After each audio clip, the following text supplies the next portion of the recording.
Welcome to smiley cricket கலாட்டா. எனக்கு நிறைய வேலை இருக்கு, நான் ரொம்ப busy. Welcome back to another episode. இன்னைக்கு நம்ம என்ன பார்க்க போறோம்னா, இது வரையும் எப்பயுமே மேட்ச் பற்றி பேசுவோம், இல்லை ப்ரிவ்யூ பண்ணுவோம், இல்லை ரிவ்யூ பண்ணுவோம். ஆனால் இன்னைக்கு இந்தியன் டொமஸ்டிக் பிளேயர்ஸ் டாப் 10 தான் நம்ம பார்க்க போகிறோம். நிறைய பிளேயர்ஸ் இருக்காங்க, அதில் நாங்கள் ஃபில்டர் பண்ணி ஒரு 10 பேரை செலக்ட் பண்ணி வச்சுருக்கோம். இல்லை ப்ரோ, நீங்கள் செலக்ட் பண்ணது தப்பு ப்ரோ, இவரெல்லாம் வந்திருக்கணும்ன்ட்டு நீங்கள் யாராவது உங்களுக்கு தெரிஞ்சால் கமெண்ட் பண்ணுங்கள். ஓகே, ஃபர்ஸ்ட் யாரை பார்க்கலாம்? ஆக்சுவலாக சொல்லலாம் தான் இருக்கேன், பட் ஆனால் வந்து is all known faces. Karthik Sharma பற்றி நிறைய பேர் பேசிட்டாங்க, அதனால பேசிட்டாங்க. பட் இருந்தாலே ஒரே ஒரு இது மட்டும்தான், இவர் லாஸ்ட் இயரே வந்திருக்க வேண்டியது. ஏஜ் காரணமாக அவங்க ஸ்டேட் டீம் செலக்ட் ஆகாத காரணத்தினால வரல. அது ஒரு ரீசன் தான். பட் ஆனால் இந்த வருஷம் டெஃபினட்டாக நல்ல இது போவார். இல்ல கார்த்திக் சர்மா இல்ல, ஏன்னா நிறைய பேர் அவங்க நிறைய பேர் அது சொல்லிட்டதுனால சொல்லலாம், அதை இன்க்ளூட் பண்ணல. அவர் இல்லாம டாப் 10 நாங்க எடுத்து வச்சிருக்கோம். Top 10 Karthik Sharma is known faces. டெஃபினட்டா அது எல்லா டீமும் போவார். என்னை பீட் பண்ணி நல்ல ஒரு மணிக்கும் போவார். அதனால நம்ம வேற பிளேஸ் போகலாம். நம்ம பார்க்க போற ஃபர்ஸ்ட் பிளேயர் வேற யாரும் இல்ல, நிறைய பேர் தெரியாது, பிரசாந்த் வீர். ஆக்சுவலா சொல்ல போனா இவன் ஒரு குட்டி ஜடேஜா. லெஃப்ட் ஹேண்ட் ஆப்பரன் ஸ்பின்னரு, லோயர் அதாவது டிஸ்ட்ரக்டிவ் பேட்ஸ்மேன். ஆக்சுவலா ஸ்ட்ரைக் ரேட் 155 இருக்கு, 320 அடிச்சிருக்காரு. எக்கானமி வந்து 6.69 இருக்கு, அண்ட் 8 விக்கெட்ஸ் எடுத்திருக்காரு. அதான் பீகாருக்கு எதிராக ஒரு 40 அடிச்சாரு 150 ஸ்ட்ரைக் ரேட்ல. அண்ட் நல்ல ஒரு லோவர் ஆர்டர் ஃபினிஷரு. நம்பர் 7க்கு யார் யாருக்கெல்லாம் தேவைப்படுதோ எடுத்து வச்சுக்கலாம், அவங்களே எடுத்துக்கலாம், பார்க்கலாம். ட்ரையல்ஸ் டீமுக்காக அட்டெண்ட் பண்ணிருக்காரு அவரு. 2 டீம் அட்டெண்ட் பண்ணிருக்காரு. ஒன்னு சிஎஸ்கே, இன்னொன்னு எல்எஸ்சி அண்ட் டிசி. இந்த டீமுக்கெல்லாம் அட்டெண்ட் பண்ணிருக்காரு. பார்ப்போம் யார் வந்து பிக் பண்ண போறாங்க ஆக்ஷன்லன்னு. ஆக்சுவலா பிக்கும் பண்ணலாம், பிக் பண்ணாமையும் போகலாம், இது எங்களுக்கு தெரியாது. ஆனா பட் ஸ்கவுட்ல இருந்து வந்த டீமோட லிஸ்ட்ல இவங்க பேரெல்லாம் இருந்துச்சு. நம்ம செலக்ட் பண்ற 10 பிளேயருமே ஆக்ஷன்ல பிட் பண்ணுவாங்கன்னு தெரியாது, நம்ம ஒரு கெஸ்ல வச்சிருக்கோம். அன்சோல்டா கூட போக சான்ஸ் இருக்கு. அண்ட் நம்ம ஐபிஎல் ஆக்ஷன் லிஸ்ட்ல அடுத்த பிளேயர் வந்து 54, நம்ம 54 துஷார் ரகேஜா. இந்த பிளேயரை பத்தி தமிழ்நாட்டில் இருக்கிறவங்களுக்கு தெரியாம இருக்கவே இருக்காது. Known faces, left hander opener batsman.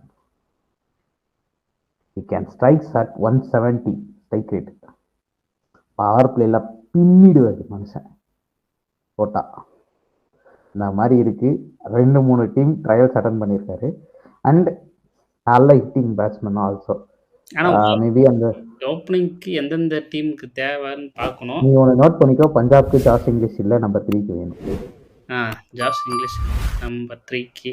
Okay, அதான் சில டீம் ஓப்பனரே இல்லாம தான் இருக்காங்க. இப்ப கேகேஆர்ல மும்பை கிடையாது, மும்பைக்கும் வேணும். ரயன் ரிக்கல்டன் வந்து ஃபாரினர், பட் அவங்க ஒரு இந்தியன் ஸ்லாட்டர் கொடுத்து ஓப்பன் பண்ண விட்டா இது மும்பை கண்ணில் கண்டிப்பா இருக்கும். ஏன்னா மும்பை வந்து 2.75 crores தான் வச்சிருக்காங்க. அவங்க ஃபுல்லா அன்கேப்டன் மேலதான் கை வைக்க போறாங்க, கேப்டன் மேல கை வைக்க போறது எல்லாருமே தெரியும். மும்பை இந்தியன்ஸோட ஸ்கவுட்டிங்கும் வேற, அதை சுற்றி சொல்றதுக்கு ஒன்றும் இல்லை. அவங்களோட ஒரு இதுவே வேற மாதிரி. ஆனா இந்த பையன் நல்லா பண்ணுவான். மும்பை ட்ரையல்ஸ் அட்டெண்ட் பண்ணியிருக்காரு. மும்பை பார்த்துருக்காங்கன்னா கண் வச்சிருக்கானுங்க. ஆக்சுவலா இந்த டைம் வந்து எல்லா டீமும் டிஎன்பிஎல்க்கு வந்திருந்தாங்க ட்ரையல்ஸ்க்கு ஆல்மோஸ்ட். அதுல வந்து கொஞ்சம் தமிழ்நாடு பசங்களால எல்லாருக்கும் கண்ணு இருக்கும். ஆக்சுவலா அந்த மணிமாறன் சித்தார்த் ஒரு பையன் வந்து லக்னோல ஆடவே வைக்கல. ஒரு அதிகமான மேட்ச் ஆட வைக்கலாம். அதான் அந்த மாதிரி அது வந்து கொஞ்சம் கஷ்டமா இருக்கு. பட் ஆனா maybe some team will be getting. நிறைய டிஎன்பிஎல் இருந்து பிளேயர்ஸ் எல்லா பிளேயரும் போவாங்க. இந்த லிஸ்ட்ல நாம நெக்ஸ்ட் பார்க்க போறது Sushant Mishra, left arm fast bowler, medium fast bowler. Actually எல்லா டீமுக்கும் ஒரு லெஃப்ட் ஆர்ம் பவுலர் வந்து தேவை, லெஃப்ட் ஆர்ம் ஃபாஸ்ட் பவுலர் தேவை. அதனால இந்த பையன் மேல கண் வைக்க சான்ஸ் இருக்கு. And is under 19 bowler. இந்த வருஷம் இந்தியாவுக்கு அண்டர் இல்ல 19 இந்த விளையாடின பையன் பிளேயர். ஆல்ரெடி குஜராத்ல செலக்ட் ஆனான்னு நெனைக்கிறேன். ஐபிஎல்ல. குஜராத்ல செலக்ட் ஆனாரு. ஆனா ஆனா ஆக்சுவலா அந்த சீசன் இன்ஜுரி ஆனதுனால ஆட முடியல. ம். ஆட முடியாதனால இந்த டைம் வந்து ஃபார்வர்ட் அண்டர் 19 டீம்ல இருந்தவர். திரும்ப குஜராத்தே இந்த எடுக்குறாங்களா? இல்ல வேற டீம் எடுக்க போறாங்களான்றத பார்ப்போம். தெரியல. ஸ்கவுட்டிங் கூட ஏதோ இந்த பேரு ஆக்சுவலா தெரியல. வரலன்னு நினைக்கிறேன் எந்த பிளேயரும். பட் ஆனா போயிருக்காரு. ஸ்கவுட்டிங் போயிருக்காரு. அந்த டீம்ஸ் அந்த ஷீட்ல இவங்க வெளியே வரல. இந்த லிஸ்ட்ல நம்ம நெக்ஸ்ட் பார்க்க போறது அசோக் சர்மா. ம். பையன் ஃபர்ஸ்ட்டு 22ல ராஜஸ்தானுக்கு நெட் பவுலரா போனான். ஓகே. அங்கருந்து கேகேஆர் வந்து பிக் பண்ணாங்க. பிக் பண்ணி பேஸ் பிரைஸ்ல தான் 30 lakhs என்னவோ எடுத்தாங்கன்னு நினைக்கிறேன். ம். ஆனா கேம் டைம் குடுக்கல. திரும்பியும் ம். லாஸ்ட் மெகா ஆக்ஷன்ல ஆர்ஆர் இவனை பிட் பண்ணி எடுத்தாங்க 55 lakhsக்கு. ஆனா அங்கே பட் கேம் டைம் கிடைக்கல. ஆக்சுவலா ஆனா இவரு இந்த வருஷம் செம்மையா பண்ணுவாருன்னு நினைக்கிறேன். ஸ்மார்ட் சாரி ஆக்ஷன்ல நல்லா வரும்னு நினைக்கிறேன். ஏன்னா வந்து இந்த வருஷம் ஸ்மார்ட்ல ஹையஸ்ட் விக்கெட் டேக்கர் அவர் தான் இன்னைக்கு வரைக்கும். நம்ம இன்னைக்கு ரெக்கார்ட் பண்ற வரைக்கும் அவர் தான் 8 இன்னிங்ஸ்ல 20 விக்கெட்ஸ் எடுத்திருக்காரு. ரெஸ்ட் ஆஃப் எக்கானமியும் நல்லா இருக்கு. அதனால வந்து அவரை வந்து கண்டிப்பா பிக் பண்ணுவாங்கன்னு எனக்கு ஒரு நம்பிக்கை இருக்கு. பிக் பண்ணுவாங்களா தெரியல. பட் ஆனா பிக் பண்ணா நல்லா இருக்கும். ஏன்னா right arm medium fast bowler. But ஆனா இந்தியால bowlers நிறைய வந்து பேர் இருக்காங்கன்றதால இந்தியன் கம்யூனிட்டில ரொம்ப ரேர். நம்ம இதுல லெக் ஸ்பின்னர்ஸ் அண்ட் ஆஃப் ஸ்பின்னர்ஸே அதிகமா இருப்பாங்களே தவிர்த்து இதுல கொஞ்சம் ரொம்ப கஷ்டமான இது. பார்ப்போம். And lower order batting, he can be able to அந்த அளவுக்கு hit 2 sixes in 1 over na he can bat. ஏதோ ஒரு 4 6 அந்த அளவுக்கு அடிப்பான். நம்ம அதான் lower orderல வந்து ஒரு 5 நம்ம பால்ல 10 ரன் அடிக்கிறதா கேப்பபிள். ஓகே. இந்த லிஸ்ட்ல நெக்ஸ்ட் நம்ம பார்க்க போறது இன்னொரு சேட்டா. சேட்டானே உடனே சஞ்சு சாம்சன் நினைச்சுக்காதீங்க. கேரளா சேர்ந்த player Kunnummal. Rohan Kunnummal. Wow, what a man, what a batsman. Actually rest of இந்தியாவில் இருந்தான் அந்த ஸ்குவாட்ல. பட் பிளேயிங் லெவனில் சான்ஸ் கிடைச்சிருக்காரு. But is in the team and Indian ரேடார்ஸ்லயும் இருக்கிறாரு. பட் நல்ல பேட்ஸ்மேன். பார்ப்போம் எந்த டீம் பிட் பண்ண போடுது. கேட்டா நீயே சொல்லிட்டு ஆரம்பிச்சு விட்ட. அதுக்கப்புறம் வந்து திருப்பி எந்த டீம் பிக் பண்ணுதுன்னு வேற கேட்க கூடாதுதான். இந்த மாதிரி எல்லாம் ஃபர்ஸ்ட்லயே இன்ட்டு குத்துட்டு அப்புறம் வந்து ரொம்ப ஓவரா மாத்தி சொல்லக்கூடாது. நான் பாவனா வியூவர்ஸா கொஞ்சம் கஷ்டப்படுவாங்க. சரி பார்ப்போம் எந்த டீம் பிட் பண்ணுது. ராயல் சேலஞ்ச் பண்ணியிருக்காரு. நல்ல பிளேயர். கேன் பேட் நல்லாவும் பேட் பண்ணுவார் அவர். தானே பார்ப்போம் இன்னும் வரானா. அஸ்வின் ஆசனா ரீப்ளேஸ்மெண்ட் அவர்தான். டேய் அவன் பேட்டரு அந்த அளவுக்கு பவுலிங்ல அந்த போலர் ஆஸ்பின் ஆல்சோ பண்ணுவான். பட் நீ பாக்கலையா ஒரு சில போல் ஸ்டார்ஸ் எல்லாம் நான் போலிங்ல யங்ஸ்டர்ஸ்லாம் பார்த்தேன். he can deliver நல்லா டெலிவர் பண்றாரு. பட் ஐபிஎல் லெவலுக்கு பண்ண முடியுமா பொறுத்து வந்து பார்ப்போம். லாஸ்ட் டைம் விக்னேஷ் புத்தூர் அப்படிதானே வந்தாரு. கரெக்ட் தான். என்ன ஒரு ஃபர்ஸ்ட் 2 மேட்ச் இது பண்ணாரா. விக்னேஷ் ராத்தி ஆல்சோ. விக்னேஷ் ராத்தி நல்லா பண்ணாரு. விக்னேஷ் ராத்தி நல்லா பண்ணாரு. அஸ்துபே எஸ்ஆர்எஸ்ல தான் இருக்காரு. அந்த மாதிரி பிளேயர் தான் வரும். But he can deliver. நம்ம கேரளான்றதுனால அவங்க வந்து கொஞ்சம் வந்து ராவா இருக்க போறாங்கன்றாங்க. he can deliver. நம்மளோட செட்டை தர போறது நம்ம ஆளு 140 வித்யாதர் பாட்டேல். கர்நாடகா சேர்ந்த பவுலர் பேட்ஸ்மேன் ஆல்ரவுண்டர். சத்தியமா சொல்றேன் நானும் இன்னைக்கு யாரு செல் ஆகுறாங்களோ இல்லையோ இப்ப படிச்ச பேர்ல இந்த குட்டி ஜடேஜா எனக்கு தெரிஞ்சு ஒண்ணு செல் ஆகும். அதுக்கப்புறம் எனக்கு நம்பிக்கையா இருக்கிறதுனா இந்த பையனா தான். ரொம்ப ராவா இருக்கான். பவர் பிளேலாம் ஸ்விங்கெல்லாம் இறக்கிட்டாரு மனுஷன். பிடிச்சி ஸ்விங்கில் அப்படியே நவுத்துறாரு வாழை. அண்ட் டெப்த்ல he can bowl the back of the slower ஒன்னு யார்கர்ஸ் சரியா நீல் பண்ண அந்த பையன். Domestic level okay. But IPL லெவலுக்கு டெலிவர் பண்ண முடியுமா? இல்ல டொமஸ்டிக் லெவல்ல இல்ல.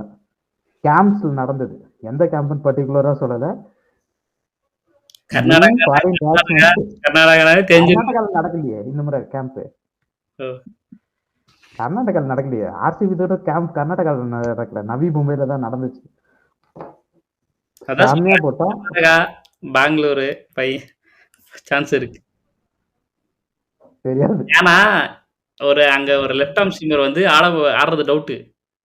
ஓகேவா? எல்லாரும் யோசிச்சிருக்கோம், படேஜ் பட்டேகே வெளியே விட்டுருக்காங்க. ஸோ அதனால எடுக்க சான்ஸ் இருக்கு. ஏன்னா அங்க ஒரு பவுலர் டவுட் தான் ஆடுறது டவுட் தான். But E can bat and middle வந்து நல்லா பண்றதுனால அந்த நம்பர் 5க்கும் பெங்களூருக்கு ஒரு ஸ்லாட் வீக்ல இருக்கு. அதனால ஈ கேன் கோ, டெஃபினட்டா போவாரு. எனக்கு ஒரு பர்சனலா திங்க் இருக்குன்னா, செம்மையா ஸ்விங் பண்றான் பவுலர். எந்த டீம் ஆடினாலும் பர்சனலா நல்லா ஆடுவான். ஆக்சுவலா நம்ம அன்சு கம்போஜ் எப்படி ரேட் பண்ணோம், அந்த மாதிரி ரேட் பண்ணலாம் அந்த பையன். அதுக்கு நீங்க வந்து ஸ்பீடு கம்மியாயிடும்ல, இல்ல யூ கேன் 140 டச் பண்றான். இந்த மாடர்ன் டேல 140 எல்லாம் 140 ஆடான்னு சொல்றவில்ல, ஆடா பட் 140 டச் ஒரு பேட்டர் அண்ட் பவுலிங் வந்து 140 டச் பண்றது 140 போறது பெரிய விஷயம் தான். ஏன்னா நம்ம கண்டிஷன் அந்த மாதிரினா, நம்ம இதுல 140 போறது கையை விட்டு எண்ணிடலாம் பவுலர்ஸ். ஒரு ஃபியூ மெம்பர்ஸ், முகமது சிராஜ், ஷமி, புப்ரா, அது மாதிரி ஒரு மயமார்க் அண்ட் மயங்க் யாதவ், இந்த வயக்கே நிறைய பேர் வச்சிருக்கிறாரு. அடுத்து வர அவனுக்கு ஒரு அகர்வால் வேற வரான். அடுத்து லிஸ்ட்ல 144 செட் நம்பர் 20ல வருவாரு, Shubham Agarwal. You can watch out. He is also batter and leg spin. Shubham Agarwal Chhattisgarh சேர்ந்த பையன், அம்மா ஸ்பின்னர், லெக் ஸ்பின்னர் செம்மையா போடுறான். பஞ்சாப் கூட இருக்க சான்ஸ் இருக்கு. ஆக்சுவலா இப்போ எல்லா டீமும் பேக்கப் வந்து ஒரு ஃபாரினரா தூக்கலாம்னு நினைப்பாங்க. இந்த டைம் எல்லாமே இந்தியன்ஸ்க்கு அது டொமஸ்டிக் பிளேயரை தூக்க தான் பாப்பானுங்க. அது இல்லாம டொமஸ்டிக் ரொம்ப வந்து இதுவா பண்றானுங்கண்ணா. ஆக்சுவலா பேட்ஸ்மேன்ஸ் எல்லாம், ஃபாரின் பேட்ஸ்மேன்ஸ் ரொம்ப தடவுறானுங்க. எப்படி சொல்றதுன்னா, முன்னெல்லாம் ரூல்ஸ் படி ஒரு 2-3 ரன்ஸ் நெட் பாலர் தான் வச்சுக்கலாம். ஆனா இப்ப அந்த ரூல்ஸ் கிடையாது, எக்கச்சக்கமா வச்சுக்கிறாங்களா எல்லா டீமும். ஒரு சில பிளேயர்ஸ்ல இன்னும் பின்னாடி இருக்காங்க அந்த போலர்ஸ்ல கேட்டகரியெல்லாம். அவனுக்கு என்ன பண்றானுங்கன்னா, ஃபாரின் பேட்ஸ்மேன்ஸை போட்டு திணற விடுறானுங்க, ஆடவே முடியல. அவங்களே சொல்றாங்க, ஐயோ இந்த பவுலர்லாம் நான் இருக்கும்போது டெபியூ பண்றக்கூடாது. For example Kuldeep sir, Jos Buttler is highly rated player. எப்படி சொல்றதுன்னா, அவன் நான் சும்மா அசால்ட்டா 140 டச் பண்றான், என்னாலலாம் இவன் ஆட முடியல அப்படி. Jos Buttler one of the best batsman in the world cricket.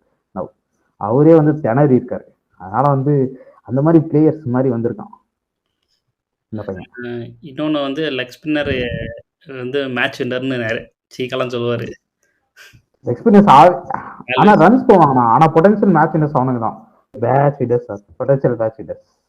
அது இல்லாம இப்ப இந்தியன் டீம்ல லெக் ஸ்பின்னர் வந்து யாரும் இல்ல, ரொம்ப டிமாண்ட் ஆயிடுச்சு. மட்டும்தான், அதுவும் சைனா.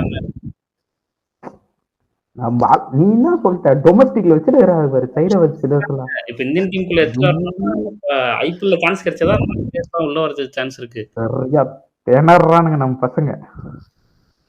பாப்போம் பேக்கப் அடுத்து வர்றது. ஆனா ஸ்பின்னர் நிறைய டீம் தேவை, கண்டிப்பா நிறைய தேவை, கண்டிப்பா பிட் பண்ணுவாங்க.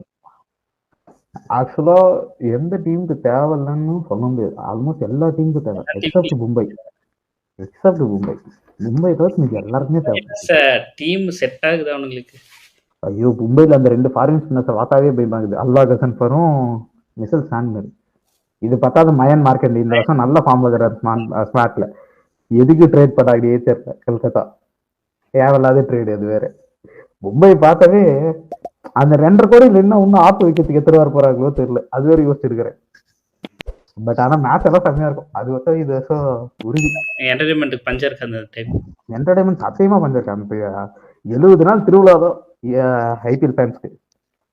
இந்த வருஷத்துல நெக்ஸ்ட் நம்ம பார்க்க போறது ஒரு Singh, Rajendra Singh Ravikumar, left arm fast bowler.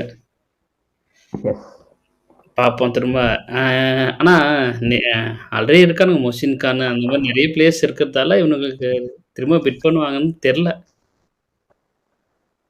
எனக்கு பிட் பண்ணுவாங்கன்னு ஒரு நம்பிக்கை இருக்கு. ஏன் சொல்றேன்னா, அவ்வளோ பெரிய ஸ்டாட்ஸ் இல்லை, பட் ஸ்கவுட்டிங் லிஸ்ட்ல இந்த பேர் இருக்கும்போது வேற ஏதோ ஒன்று இருக்கு. ஓகே, அவங்ககிட்ட பார்க்க பார்த்துருந்தாங்கன்னா மேபி பிட் பண்ண சான்ஸ். அதுக்காக தான் வந்து ஸ்கவுட்டிங் லிஸ்ட்ல பேர் வந்திருக்கும். இல்லைன்னா மற்ற டீம் நான் லூஸா ஸ்கவுட்டிங் லிஸ்ட்ல அவன் பேர் அனுப்புறது. அது இல்லாம நிறைய பிளேயர்ஸும் இருக்காங்க. ம். பட் லெஃப்ட் ஹேண்ட் ஆங்கிள்ன்றதோட இந்த பையன்கிட்ட ஹார்ட் லென்ஸ் நிறைய இருக்கு. அந்த ஹார்ட் லென்ஸ் அடிக்கிற இது இருக்கு. அண்ட் ஒரு மாதிரி அந்த ஆக்ஷன்ஸ் எல்லாம் இன்னும் கொஞ்சம் கரெக்ட் பண்ணணும்னு சொன்னாங்க.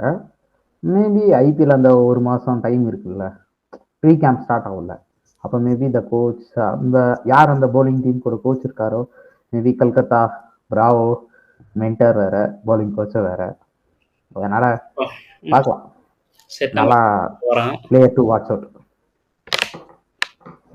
அண்ட் ம். நெக்ஸ்ட் பிளேயர், நெக்ஸ்ட் யாருன்னு இந்த பார்த்தீங்கன்னா பிளேயரோட பேரை கேட்க ஆர்வமா இருக்கேன். சன்னி சந்து. செம player. Right hander batter, medium fast bowler. இந்த பேரை எங்கேயோ ஒரு இடத்துல நம்ம பார்த்துருப்போம். வியூவர்ஸ் கரெக்டா கமெண்ட்ல போய் விடுங்க. ஒரு பிரான்ச்சைசி பேரை போட்டே போட்டாங்க. பேரை போட்டு போடல, அதுக்கு ஒரு போஸ்ட் போட்டாங்க. அது யாருன்னு எல்லாருக்குமே தெரியும். ம். மேபி நம்ம பிரான்ச்சைசியா கூட இருக்கலாம். ஃபர்ஸ்ட் நீ எந்த பிரான்ச்சைசி அது சொல்லு. நான் ஆமா, என் பிரான்ச்சைசில கூட போட்டிருக்காங்கப்பா. நான் அதுவும் சொல்லிடுறேன். ஒரு இடத்துல மென்ஷன் பண்ணி வச்சிருக்காங்க. ஆனா அது சொல்லக்கூடாது. சொன்னா கைது போயிடுவாங்க கூப்பிட்டு வச்சு. ஒரு எனக்கு பிடிச்ச ஒரு 3 பிரான்ச்சைசிலையும் இந்த பிளேயரோட பேர் இருக்கு. ஓகே. அதுல டாப் 2 வந்து பெரிய டீமு, அஞ்சு மீதி ஒரு டீம் வந்து இதுல இருக்கு. ஆ? படிச்ச டீமு. ஆஹா, 5 1 1 1. அதான் 5-1 மீதி இன்னொரு 5 வந்து ஒத்துக்கல. இன்னொரு 5க்கு அங்க இடம் கரெக்டாகுது போல இருக்குது. அதனால அங்க ஒத்துக்கல. ஆல்ரெடி அங்க அங்க ஒரு பர்சு பெரிய பிளேயர், பர்சு இல்லன்றதோட பெரிய பிளேயரே இங்க வந்து ஒரு ஃபாஸ்ட் பவுலர் இருக்கிறதுனால விட்டாங்க. கேப்டன் வேற, அதனால அவங்க வேணாம்ட்டாங்க. ஆக்சுவலா இது எனக்கு புது பிரான்ச்சைசி வந்தது, அதனால அந்த பிளேயர் நல்லா இருக்கும். சந்து பார்ப்போம். அந்த நிஷாந்த் சந்தூர் டொமஸ்டிக்லாம் நல்லா இருக்குண்ணா. தமிழ்நாடுக்கும் நல்லா பண்ணியிருக்காரு. ஆல்மோஸ்ட் ஏதோ ஒரு டீம் கண்டிப்பா போகும். இது சன்னி சந்து, நிசாந்த் சந்து இல்ல. சன்னி சந்தூர் தான். ஆ, தான் இந்த இந்த பிளேயர் வந்து கண்டிப்பா எதனா ஒரு டீம் போவாரு. ஆல்மோஸ்ட் சிஎஸ்கே தான் நினைக்கிறேன். ஏன்னா நம்மளுக்கு தான் அந்த நம்பர் 5க்கு ஒரு ஸ்லாட்ல ஓப்பன்ல இருக்கு. நம்பர் 5 6க்கு 6க்கு ஓப்பன்ல இருக்கு. 6 ஓப்பன்ல இருக்கு. மேபி போலாம். ஏன்னா நம்ம நல்லா ஆடுற ஊரில் பட்டையிலே வெளியே தான் உட்கார வைக்கிற நிலைமைக்கு வந்திருக்கோம். என்னன்னா இன்னொன்னு மேக்ஸ்வெலும் இல்ல, ரசலும் இல்ல. அதெல்லாம் எந்த டீம் பார்த்த வேலைன்னு தெரியும். சரி, இங்கெல்லாம் வன்பத்தை கக்கணும்னா ரொம்ப கஷ்டமா போயிடும். லாஸ்டா வருவோம் நம்ம சுபம் ராணாக்கு. எந்த டீம் கையில பர்ஸ் இல்ல லாஸ்ட் வரைக்கும் காசு வச்சுட்டு இருக்காங்களோ இந்த பிளேயரை கண்டிப்பா எடுக்கலாம்.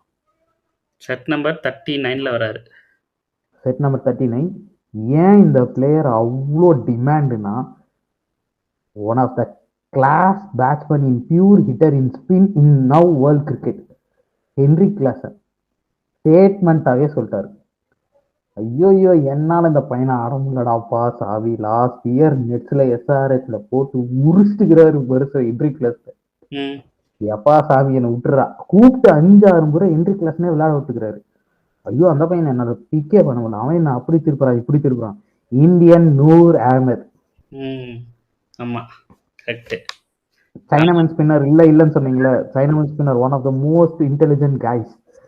இந்த பிளேயர் கண்டிப்பா player to watch out.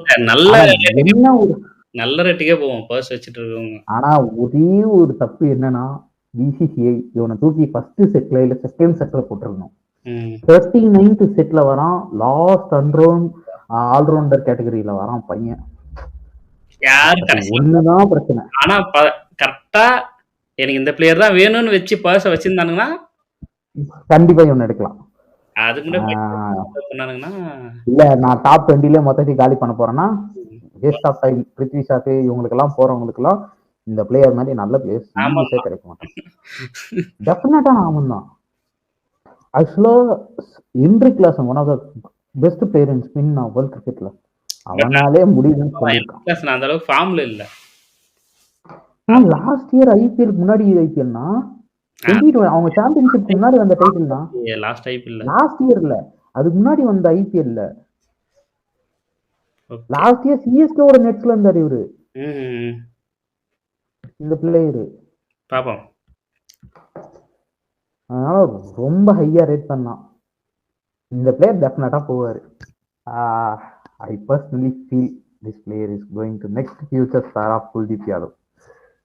Kuldeep Yadav next இவர் தானா இந்தியால. பட் அஸ்தூபேவும் நல்லா பண்றாரு, இல்லைன்னா சொல்ல. அஸ்தூபேக்கு தெரியாதா அப்படின்னு கேட்டா இல்ல. இல்ல அந்த மாதிரி இப்ப நிறைய பிளேயர் எடுக்கலாம். தனுஷ் கோட்டியன் அந்த மாதிரி நிறைய பேர் இருக்காங்க. தனுஷ் கோட்டியன் வந்து கான்ட்ரிபியூட் பண்ணியிருக்காரு ஆக்சுவலா, இல்லைன்னா நான் சொல்லல. பட் எந்த இடத்துல ஃபிட் பண்ண முடியும்ன்றது தனியா தனுஷ் கோட்டியாக்கு தான் தெரியும். ஆஃப் ஸ்பின்னரே இல்லாத டீம் தான் போகணும். ஆஃப் ஸ்பின்னரே இல்லாத டீம் தான் போகணும். யார் போவாங்கன்னு எனக்கும் தெரியாது. அண்ட் கேரளாவை சேர்த்த இன்னொரு பிளேயர் சல்மான் நிசார். சாம பிளேயர், டிஸ்ட்ரக்டிவ் பேட்ஸ்மேன். இப்போதான் யூ ஆனா லாஸ்ட் 2 ஓவர்னா எவ்வளவு ரன் அடிக்க முடியும் மேக்ஸிமம்? என்ன அதான் ஒரு 35-40 அடிக்கலாம். 72 ரன் வாங்கியிருக்கான் பையன். இரியோட காத்தடி பட்ட 72 ரன். எப்பரா 36 2 ஓவர் போட்டு முடிச்சுக்கிறான். 2 நோபால் அதுல 11 6 பையன். சாரி 72 நம்ம 71 11 6 பையன் போட்டு உரிச்சிட்டான். அண்ட் இந்த பையன்கிட்ட சொல்ல சொன்னாங்க ஒரு சில டீம், தம்பி எங்களுக்கு டாப்ல இடம் இல்லை, மிடில் தான் இடம் இருக்கு, பினிஷிங்க்கு முன்னாடி தான் இடம் இருக்குது, கொஞ்சம் வந்து ஏற்பாடு பண்ணி கொடுத்துருப்பாங்க. இல்லாம இந்த பையன் எக்ஸ்ட்ரா சொல்லிருக்கான். இந்த பையன் you can watch out. But ஆனா வந்து இது கொஞ்சம் முன்னாடி நடந்தது. எப்படின்னா ஆக்ஷனுக்குலாம் முன்னாடி ஒரு லிஸ்ட் எல்லாம் வரதுக்கு ஒரு மாசத்துக்கு முன்னாடி லிஸ்ட்லயே ஆக்சுவலா ஒரு பேர் இருக்கு, இல்லைன்னா இல்லை. அண்ட் அந்த காஷ்மீர் சேர்ந்த ஒரு பையன் அபூத் நபி, அவர் பேர் வந்து ஆக்ஷன்ல மேபி அது சர்க்குலேட் பண்ணலையா, டீம்ஸ் எல்லாம் கொடுத்து ஒரு 350 மெம்பர்ஸ் சர்க்குலேட் பண்ணுவோம்ல, அந்த லிஸ்ட்ல வரலையா, இல்ல வந்து ஆக்சுவலா 41ல ஒரு பேர் இருக்கு அபூத் நபின்ட்டு. பட் அவர் ஜார்க்கண்ட் சேர்ந்தவரா இருக்காரு, காஷ்மீர் சேர்ந்தவரா இல்ல. மேபி அவரோட ஸ்டேட் டிஃப்ரெண்டா இருக்குமா என்னன்னு தெரியல எனக்கு. அந்த நபியும் பிளேயர் டு வாட்ச் அவுட் தான். அதனாலதான் இந்த பிளேயர்ஸ் எல்லாம் கொஞ்சம் லாஸ்டா சொல்றதுக்கு காரணம், இவங்க எல்லாம் கொஞ்சம் டிஸ்டன்ஸ்ல இருப்பாங்க, வருவாங்களா மாட்டாங்களான்னு எங்களுக்கு தெரியல. அண்ட் இன்னொரே ஒரு பிளேயர், ஃபாரின் பிளேயர், இது ரொம்ப ஒரு எக்ஸ்க்ளூசிவ், டிராவின் மேத்யூஸ். நம்ம குட்டி பிக்ஸ்னான்னு சொல்லலாம் இவனை. ஸ்ரீலங்கன் அண்டர் 19 பேரு, அண்டர் 19 விளையாடிருக்காரு, ஸ்ரீலங்காவோட ஏ டீமும் விளையாடுறாரு. 2 டீம் இஸ் போத் இன்ட்ரெஸ்டட். சரி பாப்போம். நான் இப்போதைக்கு டொமஸ்டிக் சொல்லியிருக்கோம், டொமஸ்டிக் தான். பட் இந்த பிளேயர் மட்டும் கண்டிப்பா அன்கேப்டு ஃபாரினர்ஸ் எல்லாம் வர்றது ரொம்ப ரேர் கமாடிட்டி. ஏன்னா இந்த பிளேயர் மேல 2 டீம் இன்ட்ரெஸ்டட்னு சொல்லியிருக்காங்க. ஒன்னு வந்து ஃபார்மர் தீக்ஷனாவோட டீமாவே இருக்கலாம், இன்னொன்னு ஹெட் கோச்சா இருக்கிற ஒரு டீமோட பிளேயரே வரலாம். எந்த ஹெட் கோச்? அது ஒரு ஹெட் கோச்னா இருக்கிறதுல லோ பட்ஜெட் வச்சுன்னு வரவங்க அவங்கதான். மும்பையா? மயிலா ஜெயவர்தன் ஹெட் கோச் இல்ல இங்க. கண்டிப்பா. ஓகே பாப்போம். இப்ப நாங்க சொன்ன பேர் இல்லாம வேற ஏதாவது பேர் உங்களுக்கு தெரிஞ்சா கீழே கமெண்ட் பண்ணுங்க. இந்த வீடியோ பிடிச்சிருந்தா லைக் பண்ணுங்க, ஷேர் பண்ணுங்க, மறக்காம சப்ஸ்கிரைப் பண்ணுங்க. ஓகே நெக்ஸ்ட் ஆக்ஷனை முடிச்சிட்டு வரோம். யார் யாருக்கு என்னென்ன பிக்ல எடுத்துருக்காங்க ரிவ்யூ பண்ண ட்ரை பண்றோம். தேர்ட் மேட்ச் முடிஞ்சப்புறம் பண்ணலாம். ஓகே நெக்ஸ்ட் எபிசோட்ல பார்க்கலாம். பாய். பாய்.